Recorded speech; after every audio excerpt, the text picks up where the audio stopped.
you watching? How do you see this playing out? I think this is the new norm. I think the markets have figured out that there is going to be a degree of instability, that there are going to be flare-ups and conflicts. We have neutered the ability of Iran to actually develop a nuclear bomb, which was goal A, so that has been highly successful. There will be some kinetic action that's happening. Insurance and moving of these tankers will be expensive, but I do think the president was probably very good in working with our NATO allies, saying, this is your problem, folks. We are becoming energy independent, energy self-sufficient. You have to step up and do more of this. You have to be more engaged and involved. And I think bringing Turkey along with this goes another big step in the right direction in making this all reality. But I think the market's figured out that, yeah, all right, we're going to be these flare-ups. The Iranians are nuts. They don't want to be part of the world community. And the American people are doing the right thing. The American president's doing the right thing. Jump in. They're nuts, but they're also they're less effective than they used to be in messing things up in the Strait of Hormuz. I agree with you. I mean, that was sort of my take in the first hour. Is this we're in sort of a steady state thing here, where they do something, we do something, but they have less control over the strait. I was thinking yesterday we were talking about what's the president saying about this, Jackie. I think Larry kind of had the critique. He said, I'd like the president to go out and help the American people understand where we are and what we're doing.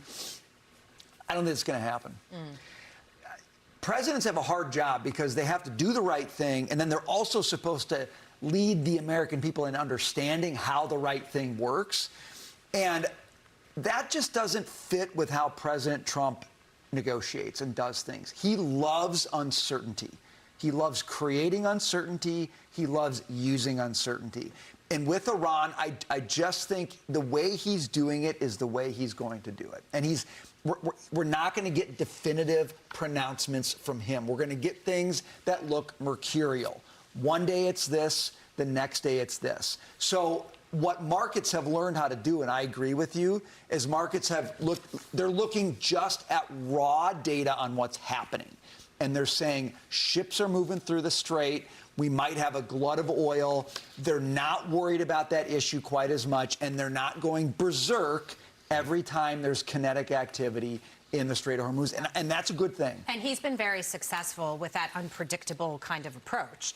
The NATO allies criticized the president and said, well, we didn't step up to help you because you didn't tell us that you were going to go do this. And so kind of like we weren't ready. Which is a little bit of a lame excuse, in my opinion, because as a president, you don't broadcast your plans when it comes to an operation that is this sensitive. So I get what he's doing, and I'm not necessarily with Larry on the fact that the president's got to do the messaging. I think people get what's going on. I think they understand what's at stake. Whether they're willing to pay for it at the pump or not is a separate question. Some people are, and some people aren't. On some days, look at what the president's doing, and I can be critical and I can get frustrated like everybody else. But then on other days, and today is one of them, I say maybe he does have a broader plan. Maybe the Iranians are suffering, and the people we know are suffering, but the regime is suffering at a higher rate than we can even imagine economically, especially with these new sanctions, can't sell the oil again.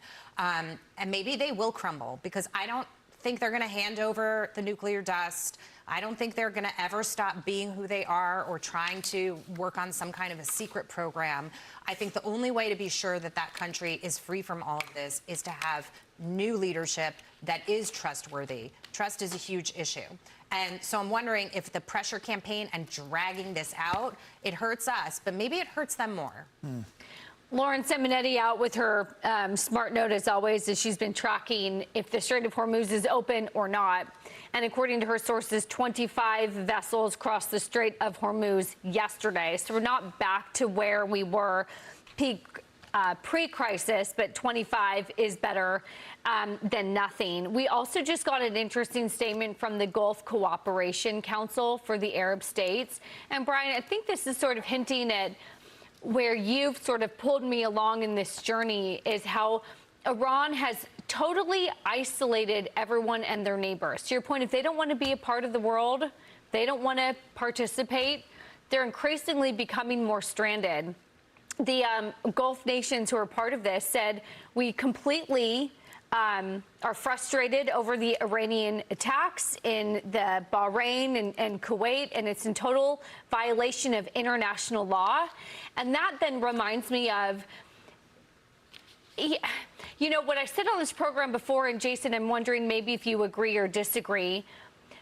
Every time Iran starts to use its force in the Strait, the IRGC came out this morning and said, we own the waters and any foreign actors in these waters will be met by harsh punishment.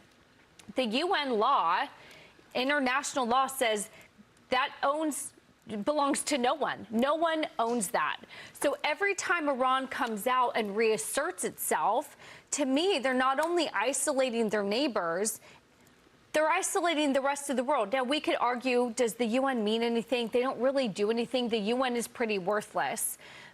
But even that being said, if you're violating international law and the rest of the UN is worthless or not as they are, knows that you're violating that, and Iran knows that they are violating that law, then that totally takes away their leverage point, because they know, Iran knows, we know, the UN knows that that's not allowed.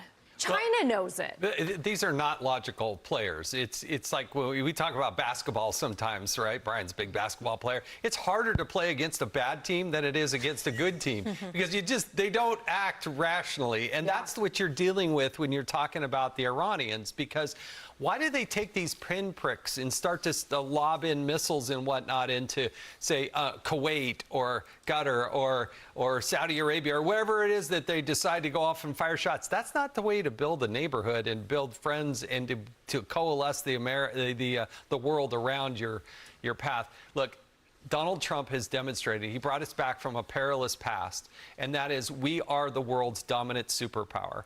And if you want to go through the strait and you want to go through this shipping lane that's close to Oman, then this is the one that you're going to want to use to maintain as much safety as possible. At the same time, the president's saying, hey, NATO, get your act together. Spain starts spending the money. You start doing this. We don't have to do anything. By the way, I care about Greenland.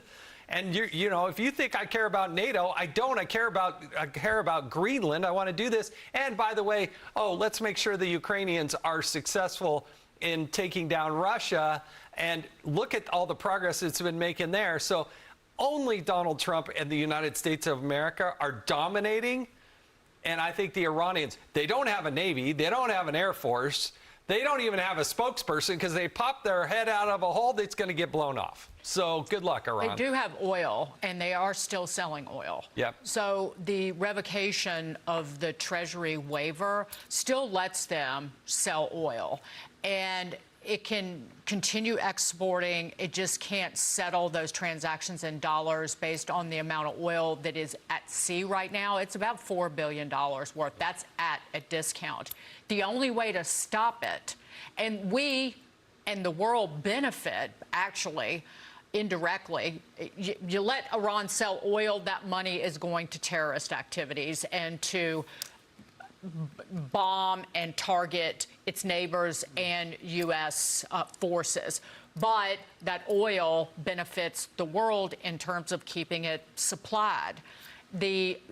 So it's either you put the blockade back, and you might see a spike in oil prices or move up to the upside, or you don't. And it's kind of, I'm waiting to see what happens on that front. But from Andy Lipow on oil,